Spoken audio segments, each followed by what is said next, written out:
हाय अस्सलाम वालेकुम। आज का हमारा जो टॉपिक है that is rule of four. Last session में हमने पढ़ा था कि रूल ऑफ टू क्या होता है। आज हम पढ़ेंगे रूल ऑफ फोर क्या होता है। रूल ऑफ टू जो था वो हमें क्लियर एग्जीक्यूशन बताता था कि हमने अपनी ट्रेड को कहाँ पे एग्जीक्यूट करना है। मतलब कि हमारा कोई भी लेवल होता था तो हम उस पे दो बेयर कैंडल क्लोज होने के बाद अपनी ट्रेड एग्जीक्यूट करते थे और उसके पहली वाली कैंडल के ऊपर स्टॉप लॉस रखते थे और हम अपना नेक्स्ट लिक्विडिटी को टारगेट करते थे या नेक्स्ट डिमांड जोन या सप्लाई जोन को हम टारगेट करते थे। अभी आज का जो हमारा सेशन है that is rule of four. अब दो को नहीं बल्कि हम चार की कंफर्मेशन ले सकते हैं। अच्छा, रूल ऑफ फोर जो है इसका बेनिफिट सबसे ज्यादा क्या है? ये रूल ऑफ टू से ज्यादा आप लोगों को कंफर्मेशन देगा, पहला फायदा। सेकंड चीज क्या है?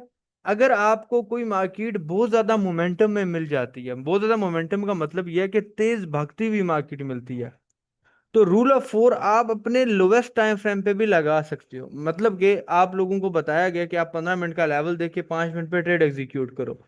लेकिन अगर आपके पास 5 मिनट पे आपको लगता है कि यार मेरा एसएल ही जो है वो 500 300 पिप्स तक जा सकता है, तब आपके लिए रूल ऑफ फोर काम आता है।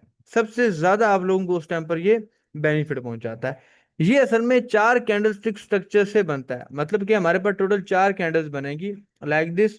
कैंडल नंबर वन, इसका कलर मैं यहाँ पर आप लोगों के सामने ग्रीन कर देता हूँ जो मार्केट में होता है। इसका मैं क्लोन निकाल के कैंडल नंबर टू बना देता हूँ। ऐसे हमारे पास कैंडल नंबर टू और देन हमारे पास कैंडल नंबर थ्री और फोर होती हैं। ये थ्री और एंड उसके बाद ये है जो हमारे पास फोर आ गई। अब मैं इनके कलर जो हैं, गिरती हुई मार्केट में रेड होते हैं तो इसको रेड कर देता हूँ, गिरती हुई मार्केट में रेड होते हैं तो इसको भी मैं रेड कर देता हूँ। तो रूल ऑफ फोर में क्या होगा, हमारे पास कुछ इस तरह की कैंडल्स हमारे पास बनती हैं। इसको मैं थोड़ा सा ऊपर ले जाता हूँ और इसको ऐसे। ये असल में चार कैंडल स्टिक स्ट्रक्चर होता है जिसमें टोटल चार कैंडल्स बनती हैं। One, two, three and four. और इन चारों की बिहाफ पे हमें पता चलता है कि मार्केट ने कहाँ जाना है।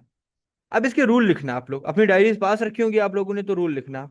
इसमें क्या होता है, हमारे पास जो फर्स्ट कैंडल है, लिख लो रूल में, first is equal to four. अपने रूल में लिखो, डायरी में लिखो, पहली कैंडल और फोर्थ कैंडल को देखना है, हमने इन दोनों को देखना है पहले, वन और फोर को।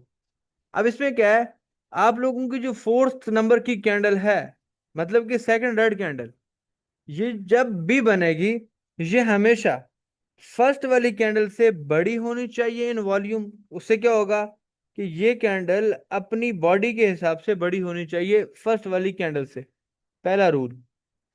सेकंड नंबर पे, ये फर्स्ट वाली कैंडल को क्रॉस कर रही हो, रूल नंबर टू।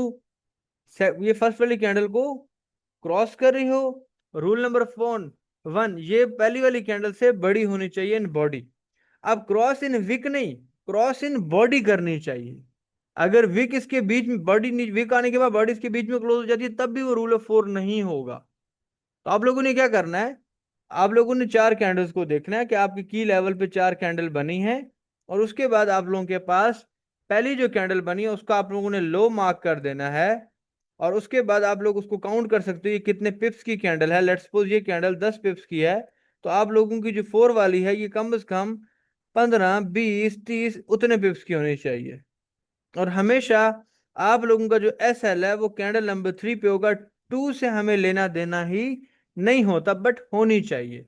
इसके साइज से हमें कोई लेना देना नहीं है, इसकी विक कितनी है, इसकी शेडो है, कोई पता नहीं हमें होना चाहिए इसने लिक्विडिटी को स्वीप किया, लिक्विडिटी रन में हेल्प की थी, लिक्विडिटी ग्रैब किया, कोई भी लेना देना नहीं है।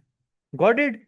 क्या होगा हमारा, हमने ऐसा स्ट्रक्चर देखना है, हमारा की लेवल बना, लेट्स सपोज की लेवल टैब हुआ, एक ग्रीन बड़ी कैंडल बनी, मार्केट ने चार कैंडल्स के स्ट्रक्चर्स को रिपीट कंप्लीट किया, तो हमने इन चार कैंडल्स को देखते हुए ये चीज नोट की, हमारी जो सेकंड कैंडल है इसको बाद जब पहली सेकंड और थर्ड को हम निग्लिजिबल करार देते हैं, फर्स्ट और फोर्थ को हम मैन कैंडल बोलते हैं। पहली कैंडल से फोर्थ कैंडल बड़ी होनी चाहिए, rule number one. Rule number two, first वाली कैंडल को फोर्थ वाली कैंडल जो है वो क्रॉस करनी चाहिए। और सबसे मेजर रूल, ये हमेशा की जोन पे ही होना चाहिए, मतलब कि किसी डिमांड जोन पे किसी सप्लाई जोन पे, किसी लिक्विडिटी जोन पे, किसी स्वैपिंग लेवल पे, किसी स्वीपिंग लेवल पे, या जितने भी एएमसी ने बताए आप लोगों को, मिनके मैंने बताए, वो सारे के सारे लेवल्स पे होना चाहिए। तब जाके ये हमारे पास रूल ऑफ टू होगा। लेट्स रूल ऑफ फोर होगा। लेट्स सपोज हम यहीं पे ओपन करते हैं मार्केट को। लेट्स सपोज हमारे पास इस जगह पे मार्केट है। ये हमारे पास अगर हम देखें स्ट्रक्चर को लाइक दिस, अब क्या मुझे कोई बताएगा क्या ये रूल ऑफ फोर है? अगर मैं पहली कैंडल के पिप्स को काउंट करूं, ये मेरे पास पहली कैंडल थी, ये बनी मेरे पास 3.78, मतलब कि 37 पिप्स की बनी। और सेकंड कैंडल जो मेरे पास है, ये बन चुकी है 3.78 की जगह पे, ये बन गई ऑलमोस्ट सेम ही है, 3.8, उससे बड़ी ही बनी। एक दो रूल हो गए। पहला रूल तो फॉलो हो गया भाई, इसने क्या किया, उससे बड़ी होनी चाहिए बाय पिप्स, वो भी हो गया। सेकंड क्या है, उसकी बॉडी क्रॉस करनी चाहिए रूल कैंडल नंबर वन को। क्या क्रॉस किया? हाँ क्रॉस किया। तो जब इसने क्रॉस किया तो अब हमारा पास रूल आएगा, क्या ये किसी की लेवल पे है या नहीं है। तो हम की लेवल ढूंढेंगे, तो ये हमारे पास एक की लेवल भी आ चुका है। तो हम कह सकते हैं this is rule of four. तो रूल ऑफ फोर पे जाके जब भी हम ट्रेड करेंगे, तो हमारा एसएल पहली वाली कैंडल के ऊपर हो जाएगा, पहली रेड कैंडल के, और यहां पर आके हमारी एग्जीक्यूशन होगी, और हमारा डीपी लास्ट लिक्विडिटी होगा like this, this and this. ये हमने अपना फॉलो करना, और सेम सेम क्राइटेरिया हमारा डिमांड वाले स्ट्रक्चर में भी रिपीट होगा। जैसे इस जगह पे बात की जाए, रूल ऑफ टू तो फॉलो हुआ, लेकिन रूल ऑफ फोर फॉलो नहीं हुआ। अगर मैं इस जगह पे बात करूं वन टू, लेकिन अगर टू और थ्री को देखें, फोर्थ कैंडल जो है उससे बड़ी नहीं है, क्रॉस नहीं कर रही है। ऐसे ही अगर मैं इससे पीछे आ जाता हूं, और यहां पर आके किसी जगह पे देखता हूँ क्या रूल ऑफ टू फॉलो हुआ, इस जगह पे देखो, हाँ रूल ऑफ टू तो हुआ है, जिसकी वजह से मार्केट ऊपर गया, लेकिन रूल ऑफ फोर फॉलो नहीं हुआ। रूल ऑफ टू भी आप लोगों ने सीखा हुआ है, राइट? आप लोगों को यहाँ पे ट्रेड रूल ऑफ टू पे बन चुकी है। अब इस जगह पे इस केस में आओ, वन टू थ्री फोर, क्या क्रॉस किया? नहीं किया। बॉडी ने आके इस वाले को क्रॉस नहीं किया, तो ये भी मेरे पास रूल ऑफ फोर नहीं है। तो रूल ऑफ फोर में ये रूल आप लोगों का लाजमी रहेगा कि क्रॉस करनी चाहिए, स्ट्रांग होनी चाहिए। और हाँ, ये चीज भी होनी चाहिए कि पहली दो कैंडल, जैसे अभी इस केस में बना है, ये रेड होगी, ये ग्रीन होगी, ये ग्रीन रेड होगी, ये भी रेड होगी। अब ये रूल ऑफ फोर नहीं होगा, दोनों इकट्ठे होने चाहिए, दो ग्रीन लाइक दिस एंड दो रेड। ये रूल आप लोगों को होना चाहिए। It's a clear clarity. जैसे यहां पे आऊं, यहां पर भी नहीं हुआ, हाँ इस जगह पे देखूं तो यस, यहां पर मेरा रूल ऑफ नहीं हुआ फॉलो, बल्कि ये इस कैंडल को अगर देखें, इसने पहली वाली को क्रॉस नहीं किया। Rule of two is follow, rule of four is not following up. Same इस जगह पे अगर मैं आके देखता हूं, तो मुझे नजर आया मेरा रूल ऑफ फोर फॉलो हुआ है लाइक दिस, ये मेरे पास बना दिस वन। तो यहाँ पर रूल ऑफ फोर फॉलो हुआ, वन टू थ्री फोर, पहली से बड़ी है फोर्थ, यस है। पहली की बड़ी को क्रॉस करिए, यस है। तो कंटिन्यूशन में हम यहाँ पर आके इजीली ट्रेड ले सकते थे कि हमारा एसएल ये हो जाएगा दिस वन, और हमारा जो टीपी है वो लास्ट लिक्विडिटी टारगेट होगी, जो हमारे पास ये बनी हुई है। तो हमें आराम से अपना जो टीपी है वो मिल गया।